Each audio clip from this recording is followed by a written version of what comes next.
Apa langkah-langkah yang dilakukan oleh Pak Erick Thohir terhadap kondisi BUMN kita? Jadi langkah sekarang kita apa? Langkah kami adalah bagaimana kita Garuda ini fokus saja di lokal domestik saja. Yang lain adalah kita lakukan yang namanya restrukturisasi terhadap Garuda. Saya ingin mengatakan salah satu, yaitu bahwa kalau kita melakukan penerbangan domestik, buat Garuda itu langsung untung. Penerbangan dari Jakarta, Amsterdam, harusnya itu pulang pergi harganya sekitar $780.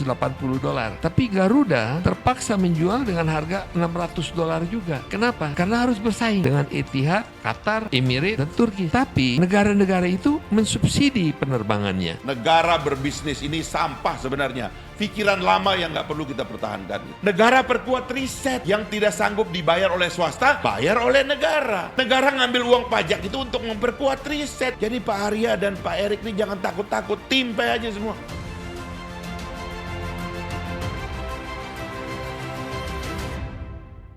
Sore ini kita hadir bersama dengan 3 pembicara yang luar biasa, kompeten di bidangnya. Yang pertama adalah Pak Peter F. Gonta. Beliau adalah pengusaha His Excellency Dubes Republik Indonesia untuk Polandia. Dan sekarang lagi naik daun dalam posisinya sebagai komisaris PT Garuda. Naik daun nih. Beliau baru-baru ini menghebohkan pemberitaan karena minta supaya gajinya dihentikan. Gitu. Luar biasa. Dan itu ternyata diikuti kemudian oleh komisaris yang lain dan disetujui oleh Menteri BUMN. Nanti kita dengar cerita dari beliau lebih dalam soal apa yang terjadi di Garuda Indonesia. Kemudian tamu kami yang lain adalah Bang Arya Sinulinga. Beliau nanti bergabung secara online lewat Zoom. Bang Arya Sinulinga ini adalah staf sus Menteri BUMN Republik Indonesia. Belakangan ini terlibat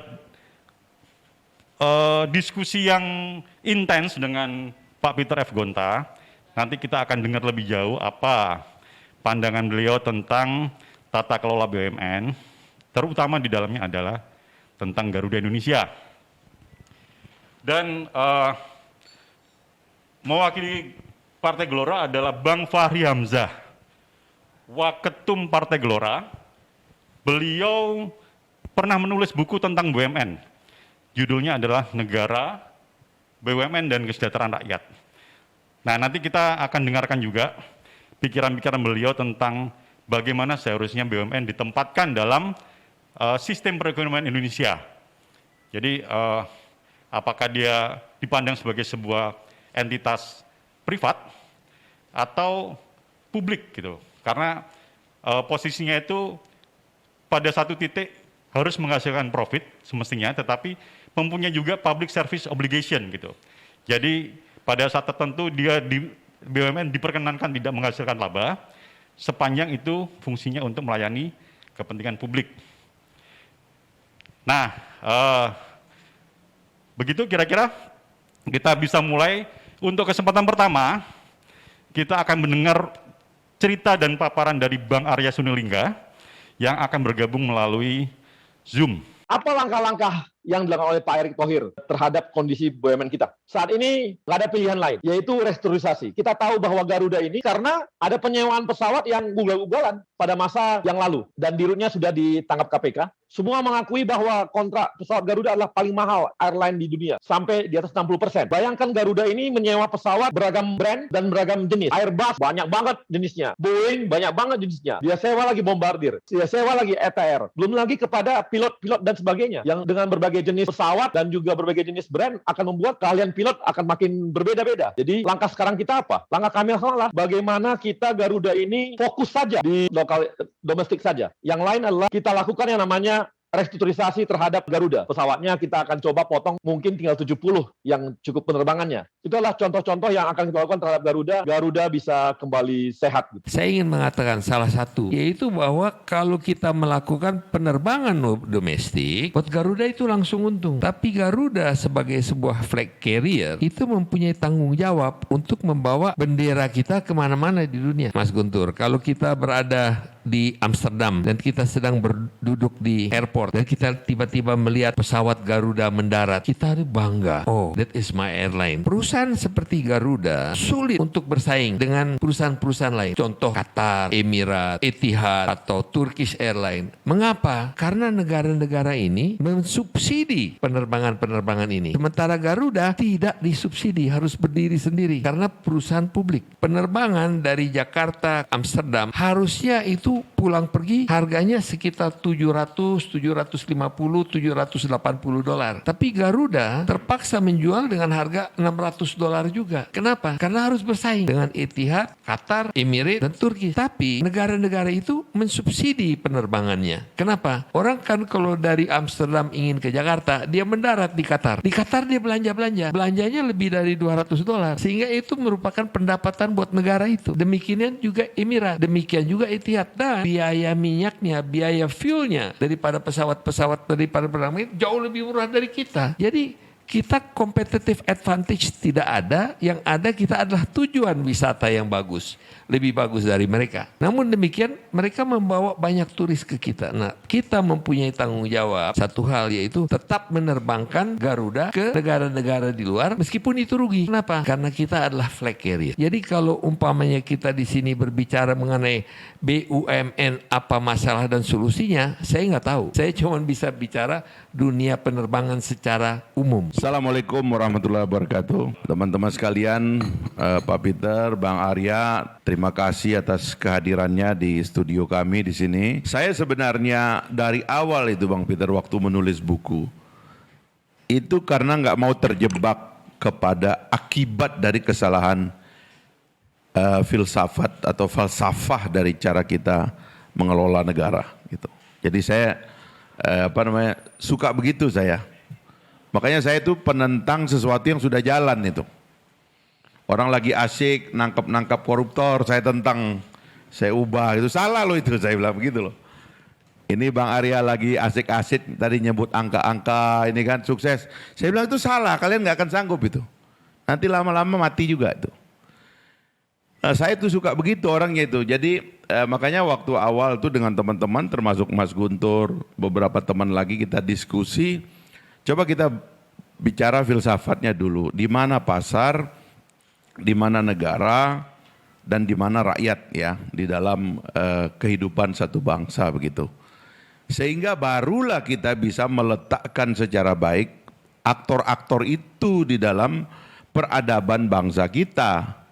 Ya tidak selonong boy dan tidak terencana langkah-langkahnya gitu. Nah terkait itu maka kemudian selain setelah kita belajar tentang filsafat ya kan, kapan mana yang duluan lahir, apakah negara duluan lahir atau pasar ya kan? Ya pertama tentu rakyat lahir duluan ya kan, tapi rakyat dalam konsepsi manusia ya, bukan member dari sebuah social and political organization. Lalu kemudian lahirlah pasar, karena pasar itu adalah alat bagi manusia untuk memenuhi instingnya, hidupnya gitu loh, keperluan hari-harinya gitu, pertukaran barang dan jasa. Barulah kemudian untuk melindungi terjadinya transaksi, pada awalnya setiap orang yang bertransaksi melindungi dirinya, lahirlah negara yang ditugaskan oleh pasar untuk menjaga transaksi itu, dan pasar kemudian bayar pajak ya kan, dan seterusnya begitu. Nah jadi kalau cara berpikirnya demikian, maka sebenarnya mekanisme pasar ini harus secara hati-hati diintervensi oleh negara. Sebab itu bisa menyebabkan terjadinya kegagalan gitu. Nah kita secara sangat baik ya mengetahui bahwa perbedaan antara negara dan pasar ini yang dilematis gitu ya. Negara strukturnya kaku ya kan, sementara bisnis harus cepat, harus kritis, harus sistemnya merit bukan patronase, harus efisien, tidak boleh boros. Sementara tadi Pak Peter mengatakan boros adalah konsekuensi logis dari kebanggaan kita gitu ya. Hal-hal yang sebenarnya di dalam pasar itu tidak bisa diterima. Nah karena menyadari itu kemudian negara kita membuat pasal 33. Sebenarnya Sebagian dari orang dulu mengatakan hanya Indonesia yang mencantumkan prinsip perekonomian dalam konstitusi, sebab itu sendiri bisa menjadi masalah. Tetapi kita waktu konstitusi ditulis itu Bung Hatta yang sangat terkenal kata-katanya, mari kita mendayung di antara dua karang, ya. Bahwa sistem perekonomian kita adalah mendayung di antara kapitalisme yang market oriented dan mendayung di antara sosialisme yang state oriented, kira-kira begitu. Lahirlah pasal 33 yang 3 pasal pertamanya nggak berubah, lalu muncul waktu amandemen ke 4 kali, pasal keempatnya itu sedikit ada perubahan atau perubahan terjadi. Ini semuanya harus dilihat, sebab juga nanti kalau bicara BUMN sebagai aktor, dia harus sadar juga. Dia sebagai pemain harus fulfill ini, pasal 33, tidak boleh tidak. Pertama misalnya pasal 1, perekonomian disusun sebagai usaha bersama berdasarkan azas kekeluargaan. Ini kan tentang koperasi. Tapi BUMN jarang sekali bicara koperasi. Padahal tugas BUMN itu adalah membesarkan koperasi. Sebagai mimpi dari founding fathers kita bahwa nanti rakyat Indonesia itu berdikari karena semua terlibat di dalam kegiatan berekonomi dengan koperasi sebagai soko guru dari perekonomian nasional kita. Ini masih ada nih pasal 1 nih. Lalu pasal 2, pasal 3 itu yang terkait BUMN menurut saya. Sebab pada 2 pasal itu ada kata-kata dikuasai. Maka munculnya BUMN itu. Jadi pasal 2 cabang-cabang produksi yang penting bagi negara yang menguasai hajat hidup orang banyak dikuasai oleh negara. Pasal 3 bumi air dan kekayaan alam yang terkandung di dalamnya dikuasai oleh negara dan dipergunakan sebesar-besarnya untuk kemakmuran rakyat. Disinilah lahir BUMN. Jadi saya pernah ngomong sama Presiden Pak Peter, bahwa Presiden kalau kita bicara konstitusi, mandat konstitusi itu cuma mendirikan 2 BUMN. Satu BUMN yang menggerum industri strategis bagi rakyat, ya. Ini terutama bukan bagi market, karena market dia sudah punya mekanisme sendiri untuk besar, ya kan? Tapi bagi rakyat, karena rakyat itu perlu backbone dalam perekonomian. Nanti ada banyak contohnya yang saya bisa jelaskan, termasuk nanti kita bicara sedikit tentang airline. Yang kedua itu adalah bumi, air dan kekayaan alam yang terkandung di dalamnya. Kenapa negara terlibat di situ? Karena eksploitasi sumber daya alam sebagai konsekuensi logis kita dalam berekonomi, karena kita memerlukan minyak, ya kan, kita memerlukan mineral, kita memerlukan bumi, air dan kekayaan alam. Pada dasarnya adalah pengerusakan. Karena itulah kemudian negara harus masuk di sektor pengerusakan itu supaya tidak dieksploit oleh market. Ada kaki tangan negara di sana. Supaya pengerusakan tidak menjadi-jadi gitu. Kita lihat di beberapa pulau di Indonesia ini, yang kalau kita terbang dari atasnya itu pulau itu bopeng-bopeng, gak pernah ditutup. Kenapa? Karena yang bisnis itu market. Dia cuma tahu ngeruknya, gak pernah nutupnya. Anak-anak nyemplung masuk danau yang tidak ada dasarnya itu, mengakibatkan kematian, penderitaan, suffering dan sebagainya itu, karena tidak ada pertanggungjawaban. Maksudnya negara masuk situ gitu loh, supaya mengontrol pengerusakan sumber daya alam. Baru pasal 4 yaitu tentang sistem perekonomian kita yang ini baru lahir belakangan karena mengkhawatirkan pasar ini begitu mengganas, lalu aktor-aktor ini terkonsolidasi, menciptakan monopoli, oligopoli dan sebagainya. Lahirlah istilah demokrasi ekonomi, ya kan, dalam sistem kita. Nah sebenarnya kalau kita melihat BUMN ini, saya mohon maaf Bung Arya, saya sudah bicara juga sama Pak Menteri ini, harus agak tajam, sebab saya ingin menghargai konsolidasi yang dia buat. Ya, kata kunci dari pikiran saya itu sebenarnya refocusing, right sizing, tetapi sebenarnya lebih ekstrim dari yang beliau bayangkan sebenarnya gitu. Karena saya terus terang, kalau Anda begitu mau kelihatan lebih gagah dari pasar gitu ya, atas nama negara ini, enggak, mustahil itulah. Negara nggak mungkin menang lawan pasar kalau lihat saya sih. Nggak, wataknya beda Pak. Itu. Nah itulah sebabnya kalau saya lihat sejarah munculnya BUMN ini, ada lubang yang rakyat belum sanggup lakukan. Itulah ceritanya BUMN lahir. Ketika rakyat belum bisa beli pesawat terbang, ya Garuda dulu sebenarnya bukan beli juga, kan sumbangan orang Aceh Pak. Ya kan? Itu kan bukan beli pakai uang negara juga. Negara juga waktu itu empot-empotan. Artinya negara aja nggak sanggup apalagi rakyat. Lahirlah Garuda, lahirlah Merpati gitu loh. Kita perlu terbang karena kita perlu cepat, kita negara kepulauan, kita perlu pesawat. Rakyat nggak sanggup beli pesawat, tabungannya belum ada yang sebesar itu. Belilah kita pesawat.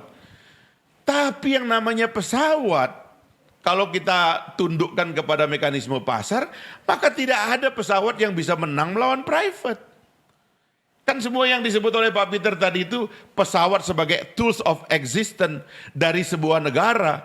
Tanpa SQ tidak ada Singapura. Tanpa Qatar Airways hilanglah namanya negara Qatar. Tanpa Emirat Etihad hilanglah negara yang namanya Etihad itu. Karena mereka memerlukan kedatangan orang sebagai sebab dari eksistensinya gitu loh. Dia harus ada Pak gitu. Tapi Republik Indonesia tidak akan hilang Pak. Karena ini market yang bagus, negara yang besar. Domestic market kita besar. Kita nggak perlu, makanya saya terus terang soal flag carrier bikin regulasi aja lah. Airline yang pasarnya di atas 50% merupakan pasar domestik Indonesia, dia harus meletakkan simbol negara pada airline-nya. Kan kalau Garuda Indonesia disebut aja Lion Indonesia. Taruh lambang Garuda juga. Lion dia ya singa, di Indonesia ini gak ada singa sebenarnya. Taruh gantilah sama apa gitu. Rusa lah, ini Sumbawa banyak rusa kampung saya. Taruh rusa lah gitu. Atau apa kayak gitu. Nah kan begitu aja Pak, nggak perlu kemudian didramatisir gitu. Sebab luka itu berat bagi kita gitu. Dan yang lain-lain Pak, yang masa depan sifatnya. Yang lubang-lubangnya itu belum sempat diisi oleh masyarakat, ya supaya tidak terjadi kegagalan di pasar, negara itu terlibat. Maka waktu itu saya mengatakan, kalau mau konsolidasinya dua aja BUMN itu Pak Arya.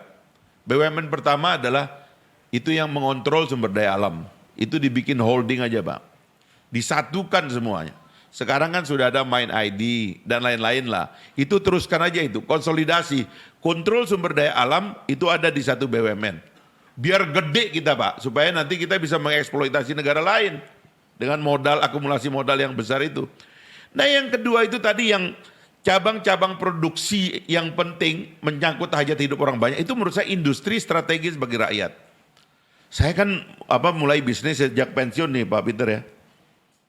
Mau bisnis ayam, itu nggak ada tuh yang namanya Bulog atau apa itu Carun Pokpan namanya yang nolong rakyat tuh, ya. Carun Pokpan namanya, itu di kampung saya itu namanya ayam hotel ayam. Jadi rakyat itu cuma bikin kandang begitu, nanti DOC-nya dibawa oleh perusahaan ini gitu kan, habis itu vitaminnya dibawa, pakannya dibawa, nanti setelah 30-40 hari diambil sama dia dijual, rakyat dapat fee. Sama juga saya ikut tambak udang nih gara-gara lobster kan dilarang pemerintah. Bangkrut lah kita lobster itu kan. Pindah kita ke udang nih Pak Name. Udang juga begitu. Namanya Carun Pokpan, namanya Samsung, namanya Japa Konfit, itu yang nolong rakyat. BUMN di mana? Nggak ada Pak. BUMN pusing sendiri. Main golf. Jadi Pak Arya menurut saya mau ekstrim nih ya. Ini bukan soal privatisasi dan sebagainya. Kembalikan peran negara itu. Negara nggak perlu dia bersaing dengan rakyat. Sekarang ini gara-gara BUMN ingin performance, ingin profit, rakyat pun dimatikan sama dia di sektor-sektor itu. Saya kaget ini. Kontraktor-kontraktor tuh gara-gara mau menang BUMN, masuk kampung sekarang kontraktor lokalnya itu bangkrut, kontraktor lokalnya nggak dapat proyek apa-apa.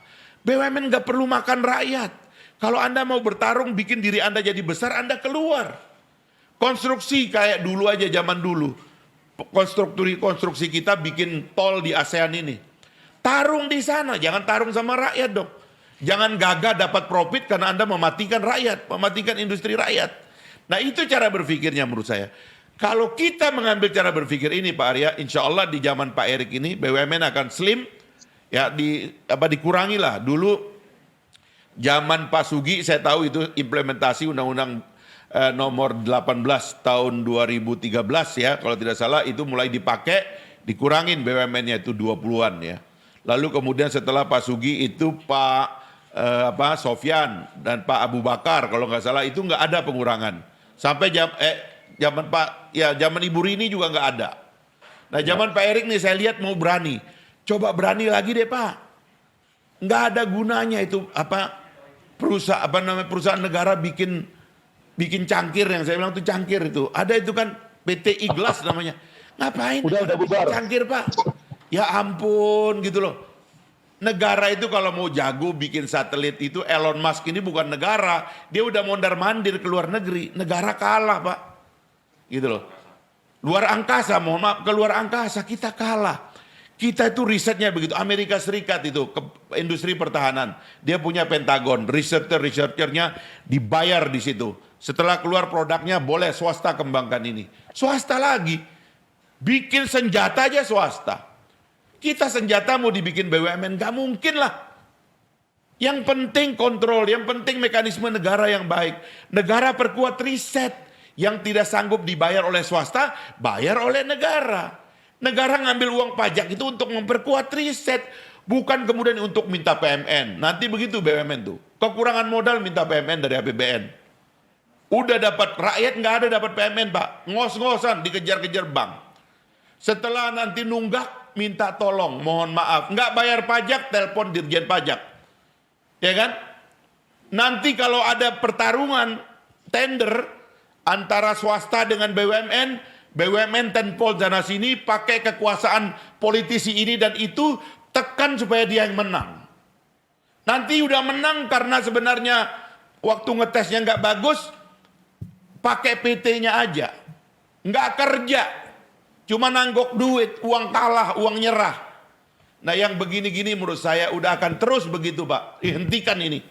Negara tidak memerlukan bisnis kayak begini. Negara fokus pada penyelenggaraan birokrasi yang baik. Berikan kepastian kepada market, kepada seluruh dunia. Untuk datang ke Indonesia, orang datang invest, orang datang berwisata. Negara ini aman, negara ini makmur. Negara berbisnis ini sampah sebenarnya. Pikiran lama yang gak perlu kita pertahankan gitu. Saya ingin menyatakan itu secara tegas karena saya mohon maaf kalau ngomong sempat bicara sama Presiden lebih progresif Pak. Jadi Pak Arya dan Pak Erik ini jangan takut-takut, timpe aja semua. Ini waktunya kok. Karena lagi Covid segala macam ini. Excuse terhadap keberadaan BUMN tidak kita perlukan lagi. Itu aja ya. Nanti airline juga begitu Pak. Saya sudah ceritakan nanti lebih detail kita bisa bicara gitu. Terima kasih. Assalamualaikum warahmatullahi wabarakatuh.